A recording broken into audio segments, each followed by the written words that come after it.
प्रिय विद्यार्थियों, कक्षा 10 के लिए आज हम आपके लिए लेके आए हैं अलंकार। अलंकार के लिए कुछ बहुविकल्पी एमसीक्यू क्वेश्चन आते हैं। थोड़ा सा प्रयास है, अगर आप चाहें तो इसको 1 या 2 मिनट में आप अच्छी तरीके से समझ सकते हैं। जैसे कि अलंकार शब्द, अलंकार का शाब्दिक अर्थ है आभूषण, यानी कि काव्य में काव्य की शोभा बढ़ाने वाले शब्दों को अलंकार कहते हैं। काव्य की शोभा बढ़ाने वाले शब्दों को अलंकार कहते हैं। अगर कभी कभी ऐसे भी आ सकता है कि काव्य की शोभा बढ़ाने वाले शब्दों को कहते हैं, तो आप कहाँ जाएंगे, आप अलंकार पे टिक कर देंगे। लिखा है अलंकार के प्रकार। तो अलंकार के कितने प्रकार होते हैं? वैसे तो 3 होते हैं, लेकिन मुख्य रूप से 2 होते हैं, शब्दालंकार और अर्थालंकार। इसके बाद जो कक्षा 10 में 3 अलंकार हैं एनसीईआरटी पैटर्न द्वारा लिए गए, जैसे कि उपमा है, रूपक है और उत्प्रेक्षा है। उपमा का आपको इतना याद रखना कि समानता शब्द याद रखना है, और समानता के अतिरिक्त भी एक चीज आपको याद रखना है, अंग, कि अलंकार के कितने अंग हैं। तो भैया अलंकार के 4 अंग हैं, 4 अंग हैं। उसी में आता है उपमेय और उपमान।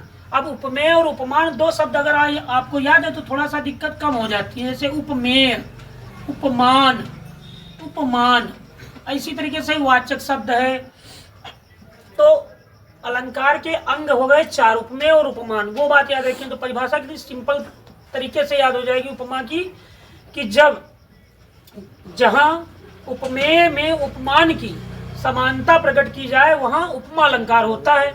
जहां उपमेय में उपमान का भेद रहित आरोप प्रकट किया जाए उसे रूपक अलंकार कहते हैं। जहां उपमेय में उपमान की संभावना प्रकट की जाए वहां उत्प्रेक्षा अलंकार होता है। डिफिनेशन कभी कभी एग्जामिनर ऐसे भी पूछ लेता है, जहां उपमेय में उपमान की संभावना प्रकट की जाए तो कौन सा अलंकार होगा? तो भैया उत्प्रेक्षा अलंकार होगा। तो ये 3 शब्द, समानता, भेद रहित, संभावना।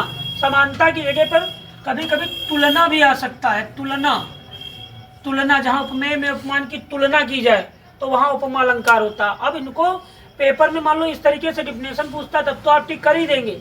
बाई चांस कभी कभी कोई उदाहरण ले लेता है, उसमें आपसे अलंकार पूछ लेता है, तो इसमें एक छोटी सी ट्रिक है। जैसे उपमा में ट्रिक क्या है? सा, सी, से, सरिस, सम, इव, ज्यों त्यों, इस तरीके के शब्द दिखाई दे जाए तो आप उपमा लगा देना।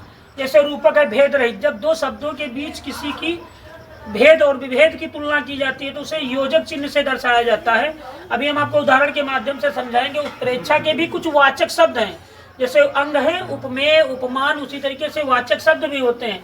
उत्प्रेक्षा मतलब संभावना। इसके ट्रिक क्या है? जन, जानो, मन, मानो, मनहु, जनहु आदि। अब काव्य की शोभा बढ़ाने वाले शब्दों को अलंकार कहते हैं। ये तो परिभाषा हो गई, अंग हो गए, डिफिनेशन मैंने बता दी, इसके माध्यम से क्लियर कर लीजिए। रोक के वीडियो आप आसानी से लिख सकते हो, ट्रिक भी देख लो। अब जैसे मैंने उदाहरण लिया, कितनी आसान तरीके से आप तीनों उदाहरण को समझ जाओगे। जैसे मैंने लिखा पीपर, पात, सरिस, मन डोला, तो भैया आप शब्द देख रहे हो सरिस। अरे भैया सरिस शब्द कहाँ पर है?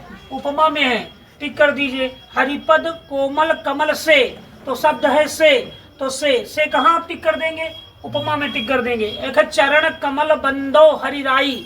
अब इसमें तो तुम्हें सासी से सरिस दिखा नहीं, तो चरण और कमल, यानी कि चरण और कमल के अंदर भेद है, इसीलिए इसमें योजक चिन्ह है। तो ऐसे स्थिति में रूपक अलंकार पे टिक करिए। अब लिखा है धाये, धाम, काम, सब त्यागी, अब मनहु रंग निधि लूटन लागी। अब मनहु शब्द आ गया, तो मनहु शब्द आ गया तो मनहु के लिए आप कौन सा उत्प्रेक्षा अलंकार लगा देंगे। धन्यवाद आप लोग।